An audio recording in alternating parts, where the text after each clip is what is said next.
Your wife is trespassing. She's leaving now. Shinoshin!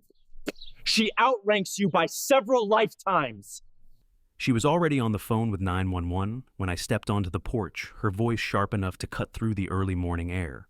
Sabrina Voss stood at the edge of my walkway like she was staking a claim, one manicured hand gripping her phone and the other pointing at my front door, as if she'd caught a criminal inside instead of my wife. The enforcer in crimson didn't even flinch when she saw me. She just lifted her chin, certain she'd win whatever battle she'd started. She's refusing to leave the property, she snapped into the receiver. Yes, right now, she's hostile. Hostile. My wife, the chief of police. If you've ever felt the heat in your chest when someone crosses a line they shouldn't touch, hit the subscribe button right now, I said quietly. You're going to want to stay with me. What happened next? Flip this neighborhood upside down. I stepped off the porch, keeping my voice level. You're making a mistake. She didn't lower her phone. No, you're making one. Unauthorized occupants trigger automatic intervention. Unauthorized. She said it like she was reading scripture. I'm Cole Whitaker, I told her, letting the calm settle into my tone. Former emergency systems analyst. I know exactly how 911 protocols work, and exactly how misuse blows back on the caller. For a heartbeat, she faltered. Just one. But it was enough to show she hadn't expected resistance. The clipboard queen recovered quickly, shielding her expression behind the cold mask she wore. Whenever she flexed authority she didn't really have. This house wasn't just our address. It wasn't just where Sabrina and I slept, or ate, or argued about paint samples. This was her father's home, his last gift before he passed. The hail porch lantern her dad built with his own hands still hung beside our door, glowing every night just like he asked her to keep it. The board chair wasn't just trying to throw my wife out. She was trying to rip her away from the one piece of him she still had. And that was why my blood burned hotter than the morning sun rising behind us. Sabrina opened the door behind me, uniform half-buttoned, hair still damp from the shower. Cole, what's going? The tyrant in heels cut her off. Ma'am, step outside. You are not listed as an authorized resident of this property. Crescent Ridge bylaws require immediate removal.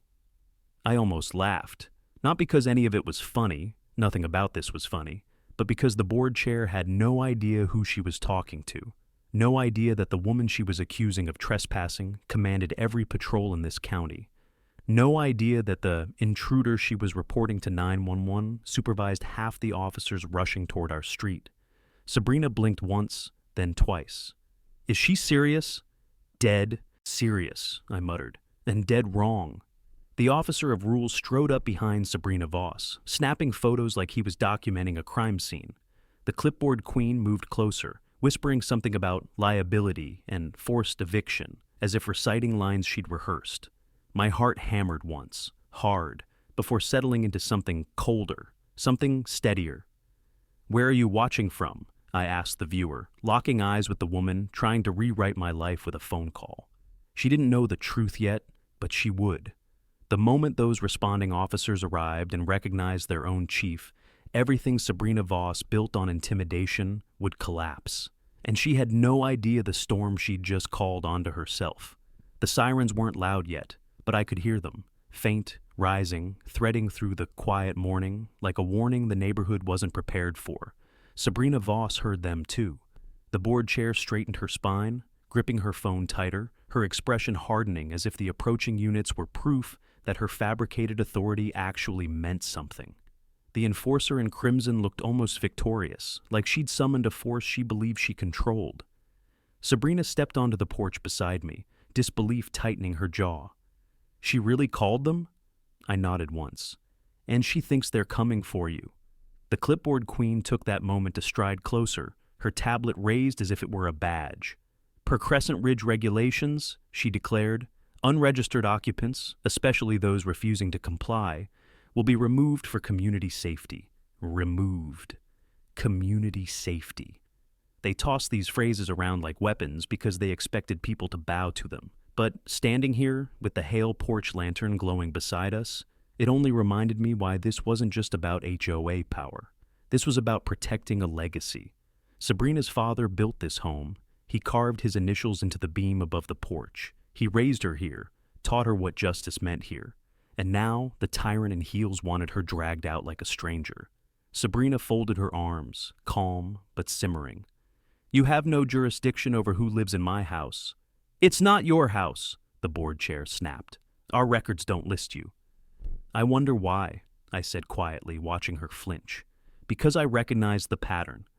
After years in emergency systems analysis, I could spot manipulation on a database like a fingerprint. Entries don't disappear on their own. Someone deletes them. Someone who benefits from the deletion. Someone like Sabrina Voss, who treated the HOA's digital infrastructure like her personal kingdom. The officer of rules moved to the edge of our lawn, snapping photos of the porch, the lantern, even our house numbers. Document everything? He muttered. Board review at noon. Board review. As if she were holding a courtroom. In her pocket. The sirens grew closer. Fast now. The tension in the air thickened. Neighbors began stepping outside, drawn by the noise. Mrs. Langford peeked through her blinds, worry creasing her face. Two brothers down the street stopped their bikes mid-roll, staring. Even the wind felt charged, carrying the weight of something escalating too quickly. Sabrina Voss smirked. Good, they're almost here, and when they arrive, they'll remove her immediately. That's what you think, I murmured, because this was the flaw in her entire plan, the part she didn't know. She thought power came from bylaws, clipboards, and threats. She didn't understand the power of truth, of rank, of actual authority rooted in service, not ego. Sabrina stood taller, brushing off her uniform collar. She really believes officers will drag out their own chief? She whispered. They don't know who they're responding to, I said. Not yet. That was the brilliance and danger of Sabrina Voss's lie. She reported a hostile intruder refusing to leave. She didn't use names. She didn't mention the chief of police. She wanted chaos. She wanted force. She wanted drama powerful enough to justify her tightening grip on this neighborhood. The sirens cut abruptly as patrol cars rolled up the street, stopping just beyond our driveway. Doors opened. Boots hit pavement. The responding officers scanned the scene, hands near holsters, prepared for confrontation. The clipboard queen's smile tensed. The officer of rules stepped back to frame everything in his camera, and the board chair pointed straight at my wife. There, she declared. Remove her. The officers moved forward, until they saw Sabrina's badge glint beneath the morning sun. Their steps faltered. Confusion rippled across their faces. Whispers broke out between them. And just like that, the power shifted. The officers froze mid-stride, their boots planted at the edge of our walkway as their eyes locked on Sabrina's badge. One of them, Officer Riggs, blinked twice, confusion hitting him so fast it washed the authority straight off his face. The second officer lowered his hand from his holster completely. Whatever threat the board chair claimed she'd found here didn't line up with the chief of police standing calmly on her own porch. But Sabrina Voss didn't see their hesitation as a warning. She saw it as defiance. The enforcer in crimson stepped forward, anger tightening her features. What are you waiting for? She snapped. She's the intruder. Remove her. Neither officer moved. Their eyes flicked from Sabrina's badge, to me, to the Hale porch lantern glowing against the wood beam like a witness refusing to stay silent. That's when I saw him, Evan Brooks, standing behind the patrol car, uniformed but uneasy. The 911 dispatcher who took Sabrina Voss's call, and our conflicted witness. He wasn't meant to be here. Dispatchers don't typically come into the field unless something feels wrong. And the way he hovered near the car, one hand gripping the doorframe, one foot angled to retreat, everything about him screamed a man torn in two. The clipboard queen noticed him too. Dispatcher Brooks, you logged the call. Confirm the threat, she demanded. His throat bobbed. The caller stated an unknown female was refusing to leave the property. Sabrina stepped forward. Unknown? He looked at her uniform, her badge, her nameplate. His eyes widened with realization. Like puzzle pieces he didn't want to see suddenly fell into place. I didn't know it was you. The officer of rules muttered, just tell them she refused to comply. Evans swallowed hard. I don't think that's accurate. There it was, the first crack. The internal struggle written across his face. His shoulders hunched inward the way people do when they're caught between truth and pressure. His fingers twitched like he wanted to hide them. His eyes kept darting to the board chair, then back to the chief, then to the ground, like like he was searching for moral footing. Sabrina Voss didn't give him a second to breathe. Dispatcher Brooks, this woman refused to identify herself. You told the responding units the situation was escalating. Evan's brows pulled together. No, you said she was hostile. I only repeated what you reported. And now you're contradicting an HOA incident report? The tyrant in heels snapped, her voice slicing through him like a blade. He flinched, a real, visible, instinctive flinch. His loyalty was being tugged in two opposite directions. The board he feared, and the truth staring him in the face. Officer Riggs stepped toward him. Brooks, is she the chief or not? Evan hesitated, breath shallow, then nodded. She is. Silence swept across the street. Neighbors leaned out from porches, holding their breath. Even the wind stilled. The enforcer in crimson's face faltered, barely, but enough for satisfaction to pulse through my chest. Sabrina folded her arms, steady and unwavering. Now that we've cleared that up, she said softly, would someone like to explain why the HOA president called in a false trespass report on the chief of police? The clipboard queen froze. The officer of rules lowered his camera. Evan's guilt thickened across his features, shoulders sinking as his internal conflict settled into something heavier. Responsibility. And Sabrina Voss? She straightened her posture, eyes blazing with panic disguised as fury. The board chair wasn't losing control. She had already lost it. And this was only the beginning. The moment Evan confirmed Sabrina's identity, the street shifted. Not physically, but in mood, in weight, in the way neighbors leaned farther out onto their porches as if sensing the axis of the neighborhood tilting. And Sabrina Voss felt it. The board chair's confidence cracked like thin ice, her polished authority slipping beneath her with every second she failed to regain control. But she wasn't the type to retreat. No, Sabrina Voss was the type who doubled down. She stepped forward, heels stabbing the concrete like punctuation marks. You're all misunderstanding the situation, the enforcer in crimson announced, voice sharp enough to slice through the tension. This isn't about rank, it's about compliance. Crescent Ridge requires all residents to be officially registered. She's not. Therefore, she's trespassing. A low murmur rippled through the watching neighbors. Even they could hear the desperation wrapped in her words. Sabrina lifted an eyebrow. Trespassing? In my own house? The clipboard queen rushed to her side, shoving her tablet forward as if digital ink could override reality. Our records show only one occupant for this address, and HOA data supersedes verbal claims. I laughed under my breath. HOA data supersedes the county? Since when? The officer of rules snapped, It's enough for enforcement. Though his voice lacked the conviction he'd displayed earlier, his camera hung slack at his side now, forgotten. Evan hovered a few feet away, still torn between the institution he served and the truth unraveling before him. His posture sagged, guilt pressing into the curve of his shoulders. The internal struggle painted across his face was becoming impossible to hide, and that was exactly why the tyrant in heels made her next move. We're initiating an emergency board action, she declared, turning toward the small but growing cluster of neighbors.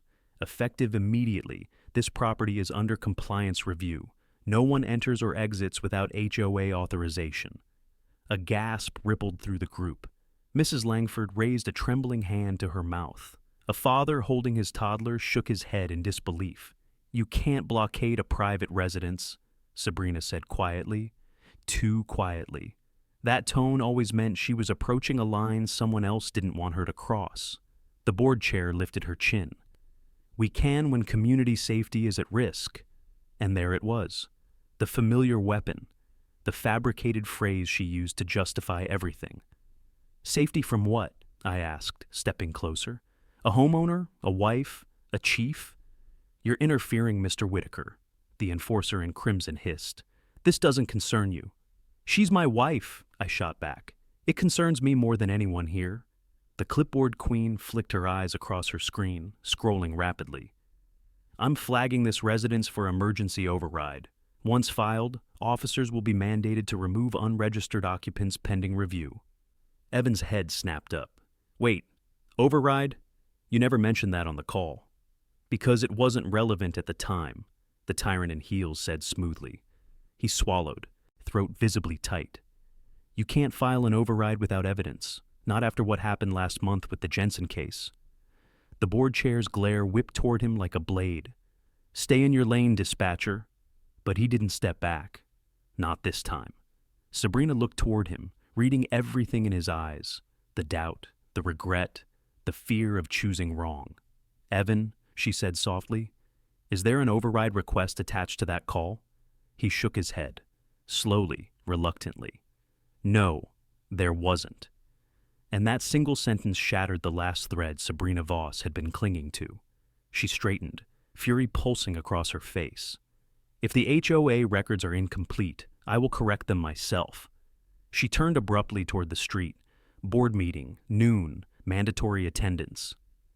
Neighbors recoiled. The officer of rules scrambled to keep up. The clipboard queen trailed close behind, typing frantically. And the board chair walked away.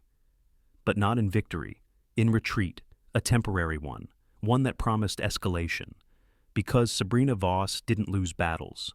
She regrouped, and we all felt the storm she was about to unleash. The street didn't calm after Sabrina Voss stormed off, it tightened. Conversations broke out in hushed waves, neighbors clustering in small groups, like they were afraid the enforcer in crimson might still be listening from behind a hedge. Patrol cars lingered longer than usual, engines rumbling, officers exchanging glances they didn't dare voice out loud. But eventually they drifted away, leaving an uneasy quiet in their wake. Sabrina exhaled slowly, the weight of what almost happened settling across her shoulders. "She's not done," she murmured. "You saw the look on her face." "I saw her losing ground," I countered, "and people saw it too." But I wasn't celebrating, not yet, because the clipboard queen's threat about the emergency override stuck in my mind like a hook. Something wasn't right. Something about the way she'd scrolled her tablet, the way the officer of rules had stood waiting for instructions, the way the board chair spoke like she already had the next move ready. It all pointed to a deeper play. And I'd spent years reading deeper plays. I wasn't just an EMT supervisor. Before that, I worked in emergency response systems. Analysis, back-end integration, call routing integrity. I knew exactly how 911 protocols were supposed to flow, and exactly how they could be manipulated by someone who understood the cracks. Sabrina turned to head inside, but I caught her arm. "Hold up, I want to check something." Her brows rose. "Check what?" "That call." She understood immediately. "Cole, I'm not pulling records," I said. "I don't need to. I just need to look at the timestamps on the outgoing unit dispatch and compare them to the protocol they should have followed." She hesitated, and then nodded. We stepped back. Inside the house, the Hale porch lantern casting a warm glow behind us as the door closed. I headed straight for the living room table where I'd left my old emergency systems laptop, the same one I used for training simulations, the same one that hadn't failed me once. While it powered on, the distant echo of neighbors talking filtered through the walls, fearful, curious, confused. They'd seen power shift in ways they'd never witnessed before. This wasn't a petty violation. This wasn't a mailbox issue or a lawn complaint. This was the HOA calling 911 to force a homeowner out. No one wanted to be next. When the screen finally loaded, I checked the timestamp Sabrina Voss provided on the call, 10:32 a.m. Then I checked the dispatch logs, which were publicly accessible summaries, not confidential files. And the moment the numbers appeared, my stomach tightened. "Cole?" Sabrina said softly. "What is it?" "The call routing," I whispered. "It's wrong. There should have been a delay, 3 to 5 seconds. It always existed in the Crescent Ridge area because of how the signal tower chained the data. But there wasn't. It was instant rerouting, instant classification, instant escalation." "How is that possible?" Sabrina asked. "There's only one way." I turned the laptop toward her. "Someone flagged our address in the HOA system and connected it to a priority threat code." Her eyes widened. "She linked our home to a police escalation category?" "Yeah, and that's not something an HOA has access to, unless they manipulated the internal safety reporting bridge." The breath left her lungs. "You're saying she's exploiting an emergency integration tool?" "I'm saying she already did." My voice tightened. "And she'll do it again if we don't expose it." Footsteps sounded on the porch. A shadow passed over the window, someone approaching. Sabrina's hand moved toward her holster out of instinct, but when the knock came, it wasn't forceful. It was hesitant. I opened the door to find Evan Brooks, shoulders hunched, eyes filled with conflict. I think you both need to know something," he said quietly. Something I should have said earlier. His guilt sat heavy in the air. The conflicted witness had returned, and this time, it wasn't hesitation in his eyes. It was fear of what he'd uncovered and of what Sabrina Voss had already planned next. Evan stood on the porch like a man carrying something too heavy for his own conscience, his breath visible in the late morning light. For a moment, he didn't speak. He just looked past me into the house, toward Sabrina, as if he needed confirmation she was real, safe, and not the hostile trespasser he'd been told she was. When she stepped beside me, arms folded, his shoulders slumped with a mix of shame and dread. "I shouldn't be here," he whispered. "But after what I saw, I couldn't just go home." I stepped aside so he could enter. He moved slowly, glancing toward the Hale porch lantern, as if it judged him for what he'd been part of. The conflicted tension in him was visible in every stiff movement, every shaky breath. "What did you see?" I asked. He swallowed hard. Something in our dispatch interface, something I didn't understand at first. Sabrina motioned him toward the dining table. The laptop still glowed with the routing discrepancy I'd found. Evan's eyes flicked to it immediately, recognition sparking across his face. "You saw it too," he murmured. "I saw enough," I replied. "That call escalated way too fast. Your system shouldn't have labeled it as a priority threat. Someone tampered with something." He sat, fingers tangled together. Sabrina Voss. She didn't just report a trespass. She accessed the HOA's internal incident panel before calling. I only noticed it because the timestamps didn't match. There was a manual override between the HOA server and our emergency node. Sabrina stiffened. "She connected HOA data to 911? "Not officially," he said, "but she used an integration tool meant for wildfire alerts. Something we installed last year so HOAs could instantly notify residents of evacuations. It was supposed to be one way, but she reversed it. The clipboard queen hadn't just lied. She'd weaponized a piece of tech meant to save lives. For her to pull that off, I said, the board chair must have accessed an admin account. Evan nodded miserably. She did. And once she tagged your house as a potentially hostile location, any 911 call from her number automatically escalated. Sabrina's breath caught. So the officers were primed to expect danger. Yes, Evan's voice cracked. They were walking into a situation they believed could involve a violent intruder, because of her. A chill washed over me, not fear but anger sharp enough to cut. The enforcer in Crimson hadn't just lied about a trespass. She'd deliberately created a scenario where officers might have drawn weapons on the chief of police in her own home. She's escalating, I said. She's not satisfied with a database manipulation or a fake violation. She's willing to use emergency resources as leverage. Because she wants control, Sabrina whispered. Control of this neighborhood. Control of who belongs. Evan clenched his jaw. There's more. He pulled a folded paper from his jacket. It wasn't an official document, just handwritten notes, scribbled phrases, timestamps. I overheard her earlier, he said. The officer of rules and the clipboard queen were with her. They think you're a problem couple, that you're undermining the HOA's authority. She said she's going to force compliance through procedural pressure. He met my eyes. She wants to keep using the emergency system. I exhaled, slowly, grounding myself. This wasn't paranoia. This was strategy, hers, and now ours. She said a noon board meeting, I said. She'll push the override there. She will, Evan agreed softly, and she'll make it look legitimate. Sabrina paced once, jaw tight. So, we expose the integration abuse. I nodded. We show the county that she misused a disaster response tool to create a false emergency. We don't need files from her office. We have timing discrepancies, witness testimony, and procedural violations. Evan's voice trembled. If I testify, she'll come after me.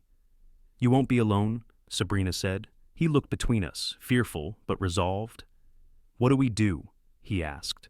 I closed the laptop, the plan forming like iron. We prepare for noon, I said. Because the tyrant in heels thinks she's walking into a victory. I met Sabrina's eyes. But she's walking into exposure. Noon was getting closer, the sun climbing higher, as if it wanted a front row seat to whatever storm Sabrina Voss planned to unleash at the board meeting. Inside our living room, tension sat thick in the air, heavier than the morning humidity pressing against the windows.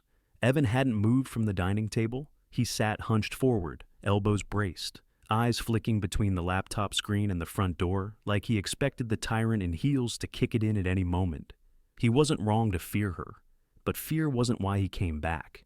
He came because something inside him finally snapped free from the HOA's grip.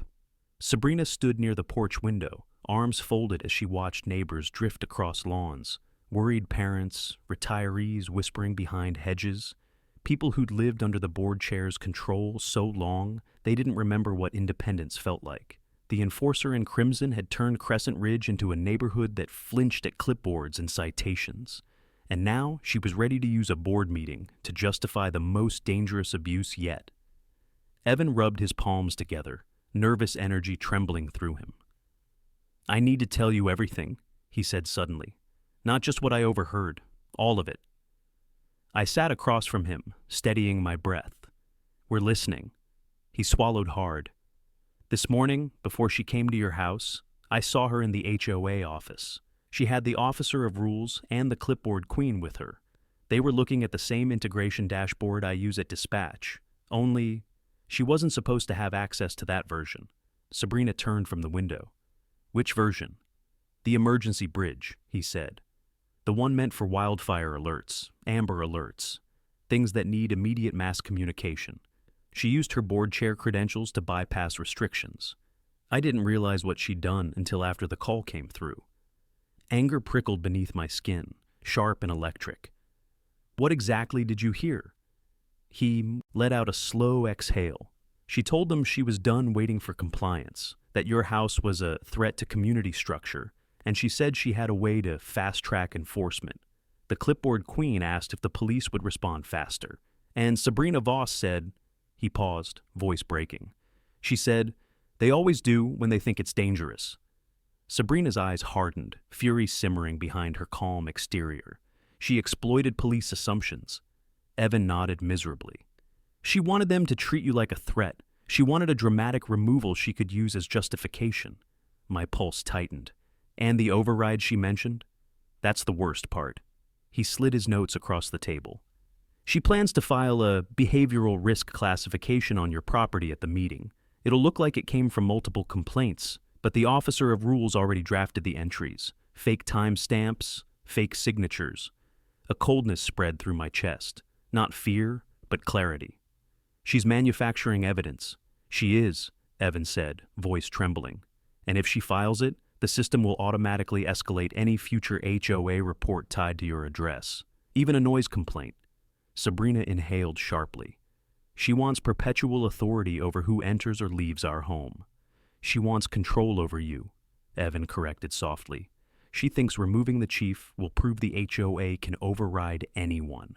Silence filled the room, heavy, unmistakable. Then Sabrina stepped closer to Evan. "You came here knowing she'd retaliate." He nodded once. "I can't let her do this. I took the job at dispatch to help people, not hurt them." "And you're willing to say all of this at the meeting?" I asked.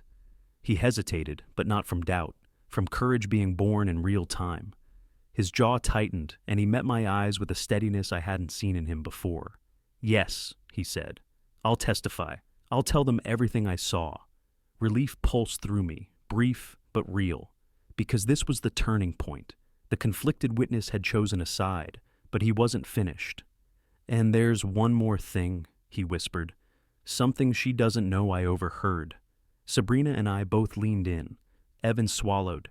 "She said, if this goes wrong, I'll make sure the board believes it's his fault." "She meant you, Cole." The ground beneath our feet didn't shift. The stakes did. For a long moment, Evan's words just hung there, heavy, sharp, undeniable. The idea that Sabrina Voss planned to blame me if her scheme unraveled wasn't surprising, but hearing it confirmed by someone who'd been in the room when she said it, that shifted everything. It crystallized her intent. The enforcer in crimson wasn't just targeting my wife. She was building a narrative where I would become the neighborhood threat, the disruption, the hostile force she needed to contain. And noon was getting closer. Too close. Sabrina paced near the kitchen island, jaw tight. "She's setting you up as the fall guy," she muttered. "If her override fails, she'll point at you as the aggressor." "She can try," I said, steadying my breath. "But we're not going into that meeting unarmed." Evan rubbed the side of his neck, guilt etched deep into the lines of his expression. "I can testify, but I know the board chair. She'll spin it. She always spins it." "She won't be able to spin protocol," I said. "Not when we show how she breached an emergency alert tool. The clipboard queen could twist words. The officer of rules could twist documentation. But neither of them could twist cold system logic. Not with witnesses. Not with timestamps. Not with procedural violations mapped out in real time." I opened my laptop again, the familiar interface glowing back at me. The dataset wasn't everything, but it was enough to expose what she'd done. The absence of delays, the mismatched routing signature, the sudden priority escalation flag. All anomalies, all traceable. Sabrina leaned over my shoulder. "We need to show the pattern, not just the incident," she said. "If we walk in with one discrepancy, she'll call it an error. If we walk in with a chain, she can't." That's exactly what I'm building. I tapped through logs, reconstructing the flow. 3 steps: HOA input, emergency bridge override, priority escalation. And every one of them happened in under a second. "That's impossible without admin interference," Evan murmured. "Exactly." Outside, neighbors wandered past windows and sidewalks with restless energy. Word of the board meeting was spreading. People were nervous, not for us, but for themselves. If the tyrant in heels could fabricate an emergency to remove a police chief, what chance did anyone else have? Sabrina watched them from the living room window, her silhouette outlined against the sunlight. "They're scared," she whispered. "They want someone to stop her." "They'll have that today," I said. "But they need more than testimony. They need proof." She turned back to me. "Then let's make it clear." For the next half hour, the 3 of us worked silently, almost rhythmically. I reconstructed the routing logic.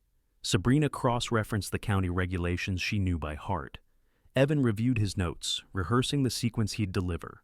Every few minutes, I felt him glance toward the door, instinctively bracing for Sabrina Voss to appear. She didn't, but her presence lingered like a storm cloud.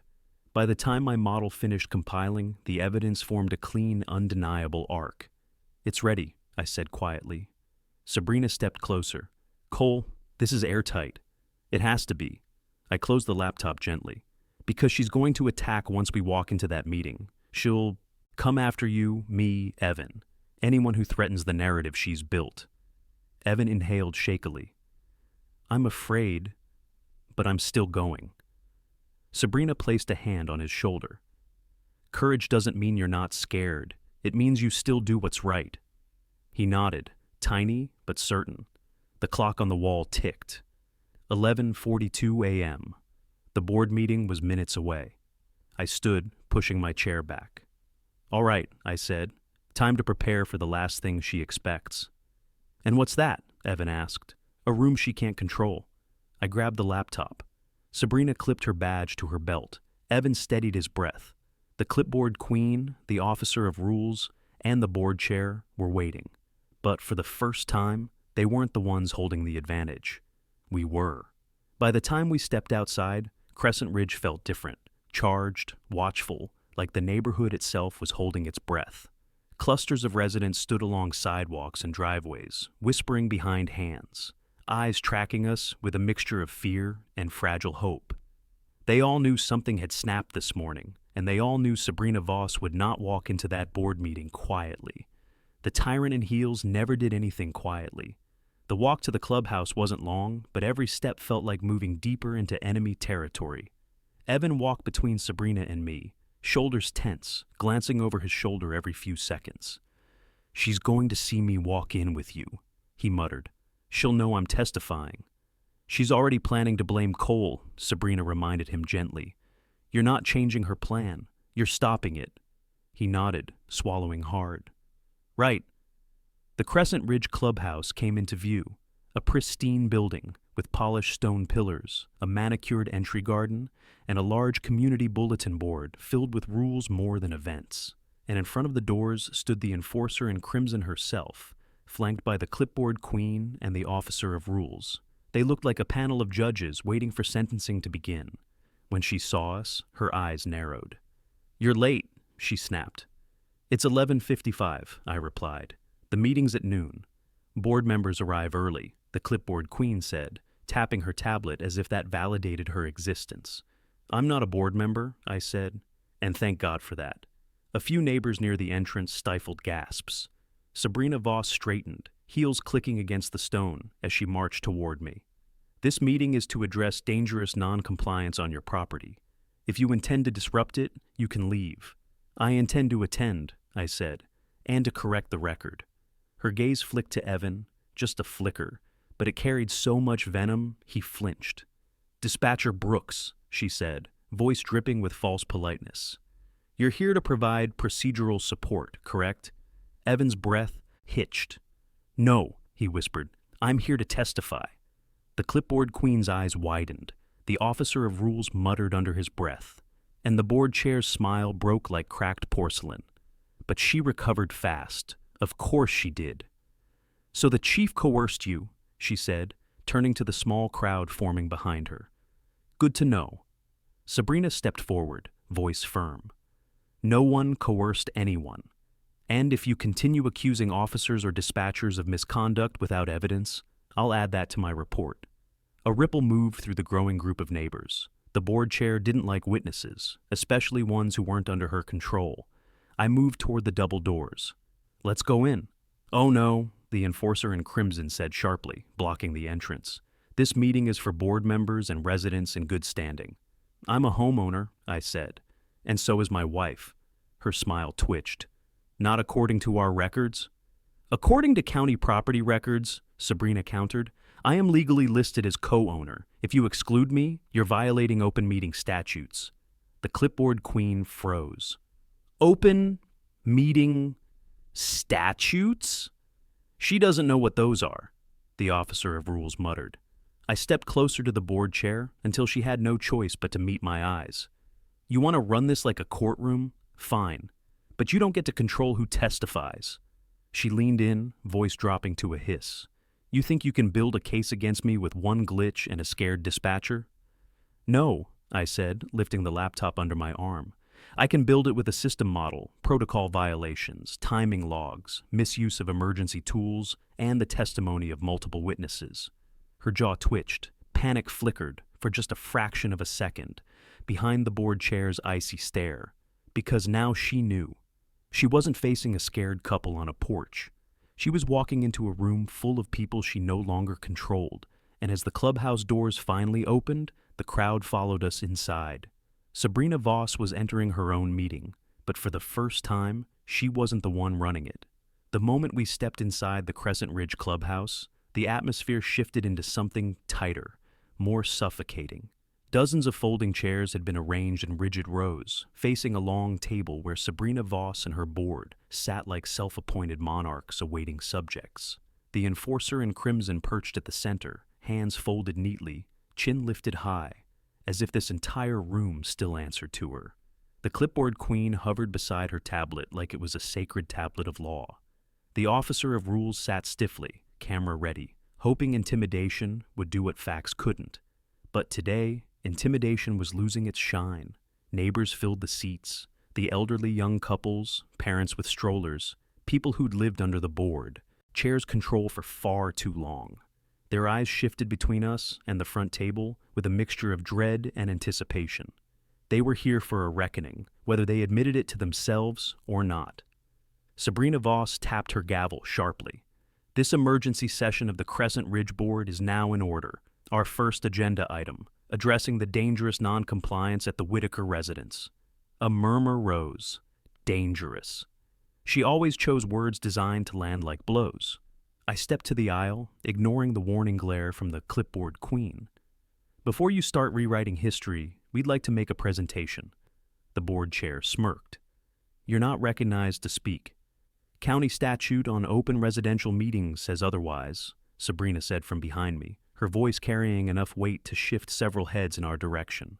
She moved forward, the badge on her hip catching the overhead lights. A visible reminder of the authority the tyrant in heels tried to challenge. The board chair's jaw tightened.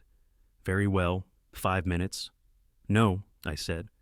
We'll take the time required to establish the truth. I walked toward the front, Evan at my side. He trembled slightly, but he kept moving, courage holding him upright. The officer of rules lifted his camera, but even that lens looked less confident now. I set my laptop on the presentation table, turning the screen toward the room. Rows of timing logs and routing maps glowed brightly. Proof, not accusations. Let's talk about the 911 call, I said calmly, and how it escalated faster than any emergency call in this district should. The clipboard queen stiffened.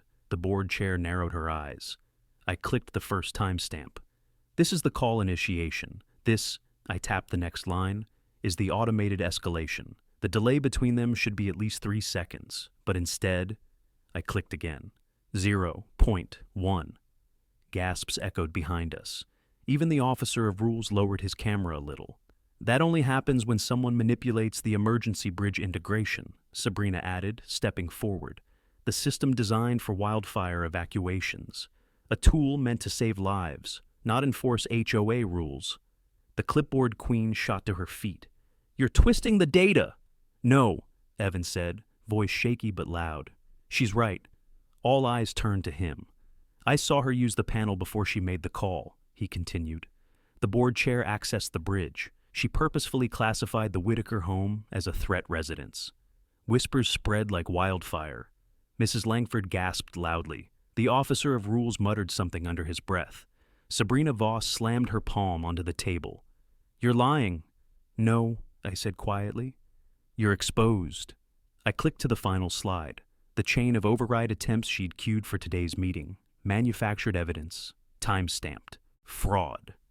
The room erupted. Shock, outrage, disbelief swirling through every row. The enforcer in crimson rose from her seat, but this time her posture faltered, the certainty leaking out of her stance like air from a punctured tire. You abused an emergency system to target my wife, I said, locking eyes with her. And today, everyone sees it. Sabrina stepped beside me, voice steady as steel. And the county will see it too. The board chair opened her mouth. But no words came, not warnings, not threats, nothing. For the first time, Sabrina Voss looked like someone who finally realized the room was no longer hers. We were only one step away from the final blow. The room didn't just stir, it cracked open. Neighbors stood from their seats whispering fiercely, pointing at the screen, at the logs, at the damning timestamps that showed exactly how far Sabrina Voss had gone. The enforcer in crimson remained standing at the center of the board table, but she no longer looked like a ruler presiding over subjects. She looked cornered, boxed in by the truth she'd spent months hiding behind polished shoes and a sharpened voice. This meeting is not, she started, but the crowd drowned her out. You could have gotten someone killed. She targeted the chief. She abused emergency tools. That's illegal. Her composure wavered, the icy certainty in her posture melting under the weight of dozens of eyes. The clipboard queen frantically scrolled through her tablet, looking for something, anything, that would save them. The officer of rules stopped filming entirely. Even the board members seated on either side of Sabrina Voss were leaning away from her, distancing themselves inch by inch. This was the public confrontation the neighborhood never imagined they'd see. Sabrina stepped forward, not as the chief of police, but as a woman tired of being treated like an outsider in her own home. Everyone here deserves the truth, she said, voice resonant enough to cut through the chaos. This board chair didn't just break protocols, she endangered lives, mine, my husband's, and the responding officers, all to justify authority she never had. She didn't even verify the call, Evan added, stepping up beside her. His voice trembled but held firm. She told dispatch there was an intruder refusing to leave. She never said the chief's name. She never clarified. She escalated it on purpose. Gasps rippled across the room. The clipboard queen snapped, "You're breaching confidentiality, Brooks." "No," he replied. "I'm telling the truth." The board chair snapped her gaze back to the crowd. "You're all being manipulated? You don't understand the full situation? You mean your version of it?" I said. I moved closer to the front, placing the laptop on the center of the table where everyone could see it. Here's what she didn't want you to know. She created fake behavioral risk flags, fake community complaints, fake timestamps. She tried to manufacture a threat out of thin air. "That's enough!" she barked. But the crowd didn't obey her this time. Mrs. Langford rose from the third row, shaking. "You threatened me last month when I asked about a tree trimming approval," she said. "Told me I'd be written up if I questioned you again." A father in the back stood next. "You fined my son for chalk drawings on the sidewalk." Another voice rose. "You told us you had police connections. You used fear to control us." A wave of voices surged through the room. Anger, relief, long-suppressed resentment spilling out in a chorus Sabrina Voss couldn't silence. The board chair pounded the table. "Enough! This meeting is not a free-for-all." "No," Sabrina said, stepping forward. "It's accountability." The officer of rules shifted uncomfortably. "Maybe we should adjourn?" "Adjourn?" A woman near the aisle snapped. "After all this? No, she answers today." Evan took a breath and delivered the final blow. "I already filed an internal escalation. County oversight is reviewing the emergency bridge breach. They're opening an investigation into misuse of law enforcement resources."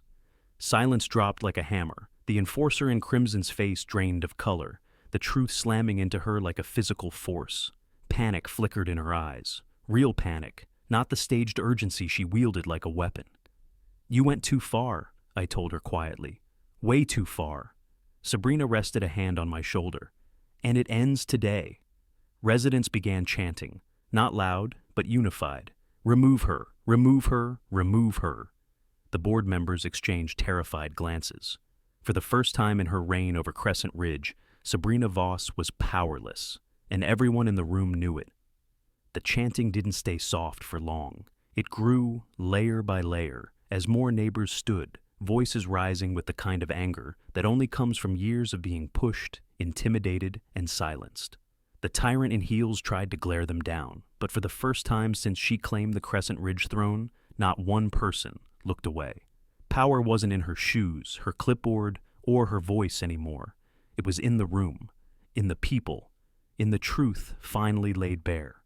I watched her tremble, not visibly, not dramatically, but in the tiny, involuntary shifting of her jaw, cracks spreading beneath the surface. The enforcer in crimson was collapsing under the weight of her own lies. "This meeting is adjourned," she snapped, grabbing her gavel. "No," Sabrina said, stepping forward with a calm that quieted the entire crowd. "This meeting hasn't reached its vote." The clipboard queen sputtered. "The board chair decides when a session ends." "Not when she's under investigation," Sabrina replied, voice steady as steel. "And not when the board's actions threaten public safety." Evan nodded quickly, terrified, but resolute. "County oversight's reviewing everything. They already flagged the emergency bridge misuse. There's no adjourning until the county clears it." A ripple moved through the room, satisfaction mingled with disbelief. The officer of rules shifted awkwardly, lowering his camera completely now, as if filming this unraveling would somehow make him complicit. The board chair glared at him. "Do something!" He shook his head. I can't help you." Her eyes flared. Anger, betrayal, panic, all fighting for space. "You're all turning on me?" "No," I said quietly. "We're turning toward the truth." Sabrina stepped closer to the crowd, not to lecture them, not to lead a riot, just to speak plainly. No HOA has the authority to weaponize emergency systems. No board member has the right to manipulate databases to force families out. What she did today wasn't just abuse of power. It was dangerous. It risked the lives of officers who responded. It risked mine. And it risked ours, Mrs. Langford called out. Any of us could have been next. Another neighbor added, "She's ruled us through fear." A young mother lifted her hand.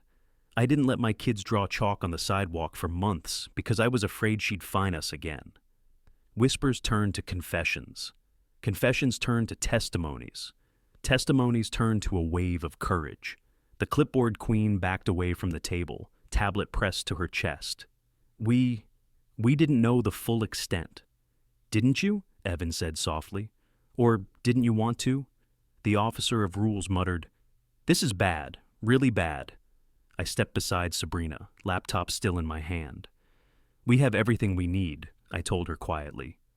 The timeline, the logs, the patterns, Evan's testimony, witness statements. And the crowd, she said. They're done being silent. When she turned to face the room, her voice carried the weight of what Crescent Ridge had been waiting to hear for years. Those in favor of removing the board chair, effective immediately, raise your hand. Hands shot up, dozens, then more, then nearly every single person present. The clipboard queen raised hers last, slowly, reluctantly, like a woman choosing survival over loyalty. The officer of rules followed, sweat beating along his temple as he realized resistance was pointless. Only one hand remained down. Sabrina Voss's. "You can't do this," she said, voice cracking. "I built this community." "No," I replied. "You controlled it." The hallway outside filled with footsteps, sheriff's deputies arriving after Evan's escalation reached county headquarters. Their presence settled any remaining doubt. The lead deputy stepped forward. "Ms. Voss, you're being placed under investigation for misuse of emergency systems, falsifying reports, and endangering public safety. You'll need to come with us." Her face went pale. Her authority dissolved. Her reign ended. As they escorted her out, the enforcer in crimson didn't look back. She didn't dare. The crowd exhaled in unison. Relief swept the room like fresh air finally flowing through a house that had been locked up too long. Sabrina squeezed my hand. "It's over." "Yeah," I said softly, glancing at the Hale porch lantern glowing through the clubhouse window. "And it's finally safe again." I turned to the viewer, voice steady. If you want more stories of homeowners standing up to HOA tyranny, hit subscribe right now, share your story in the comments, and let me know where you're watching from.